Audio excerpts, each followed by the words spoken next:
Hey everyone, welcome back to Crypto Cash. Thank you so much for joining me here. Hope you're having a great day. Let's take a look at Bitcoin and see what's going on. I got a quick disclaimer for you here. This is different than most. There is a Jerome Powell speech here today, basically talking about tariff, inflation, the overall market situation right now. And it's not good. In general, these kind of things have resulted very adversely. So just not trying to scare you, just kind of throwing it out there, letting you know that happens at 1:30 p.m. Eastern Standard Time here today. So just know that's gonna take place soon. So if you're watching this and it hasn't happened yet, or perhaps you're watching after and you see a bunch of craziness on the charts, that's likely the reason. And my recommendation is to not trade going into that. It's a simple way to understand it. We're still going to analyze the charts and make sure we understand kind of what we want out of this. In other words, if the price goes up or down to specific levels, where am I going to consider a trade? That's kind of the concept. But for right now, just know, general disclaimer, Jerome Powell gets up there and starts talking, things get a little wonky. Congrats to our community members here for some nice profits on our Bitcoin and Solana shorts. Solana short, minor profit there because we closed the majority of it early, but we still left some of it trailing in there. And then Bitcoin, of course, just hit our typical 20% there in 7 hours with a short from 85. Basically 85,000 to 83.2. So let's take a look here at the back-end liquidation data, kind of see what's going on. We're working within kind of an aggressive range. And what I mean by that is if you take a look at this liquidation, you can see there's some pretty heavy pockets just above and below the price action. We're kind of smack dab in the middle, but 87K is the upper range, 83,000 is that lower range. So anytime we get closer to those areas, we want to presume that those levels will get hit. So if we get 86, 86.5, we get closer to that level, 87,000 seems like a very sensible candle wick up to destroy any late shorts, okay, or early shorts, however you look at it.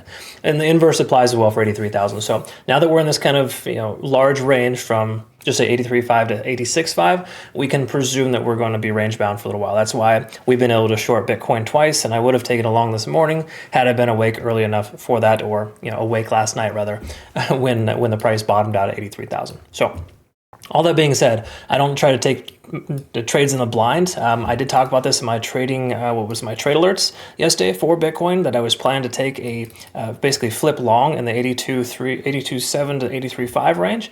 But of course I was sleeping for that. And I mentioned that to you guys here, not as a flex. It's a simple way to understand it, that you don't just take trades in the blind with leverage. Okay, so a lot of folks will, unfortunately, they'll set like limit orders when they're sleeping, and I get it. It's understandable, but when there's any type of leverage, you're going to get eaten up on fees if you hold it for too long, and it's just too high a risk unless you're using super low leverage. And most people don't have the patience or the balances, the position sizing to be able to use low leverage. They're going to get greedy. So, anyways, sorry that I'm kind of off topic here, but it's super relevant in a lot of ways.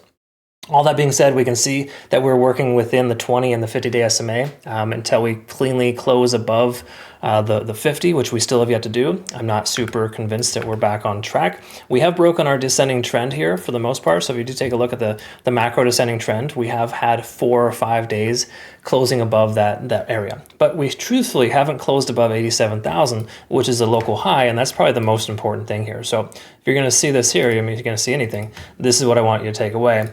Closing above 87.5 as a close approximate is probably what we're going to need to see in order to have true confidence in taking along to 90,000, for example, okay, or even higher. But generally speaking, that's kind of what we're looking at there. That's what I'm hoping to see in the near future. Good news is most everything is still fairly bullish in the daily time frame. We're staying over 50 in the RSI.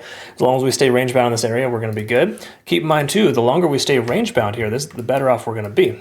Let me explain that, because it typically provides you with some really good well, not just range bound activity, of course, which we're seeing. We basically shorted here, took profit here, shorted here, took profit here, right? So you can have some good trades in a range. It's a wide enough range to work well for swing trading.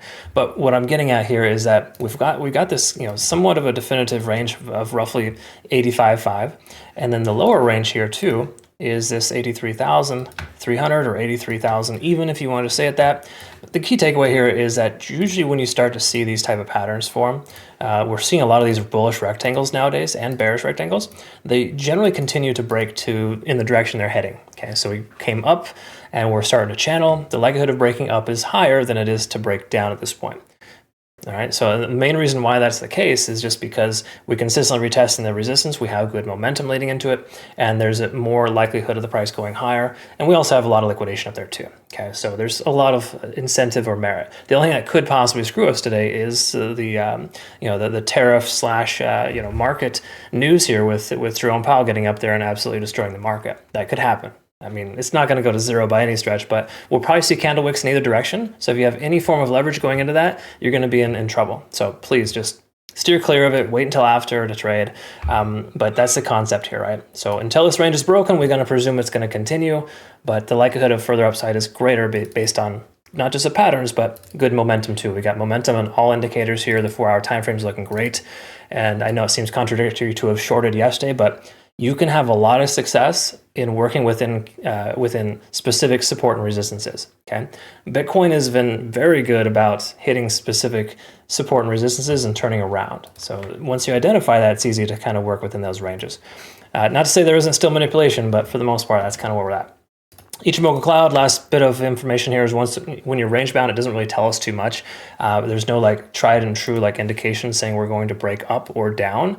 At this point, we're just going to presume that the range continues until it doesn't. So even though we have a propensity to go higher above this specific resistance, we have to understand that the likelihood of rejecting off that level is quite high too. Okay, so if you're going to consider anything, consider a short at the 85 to 86K range. It makes sense.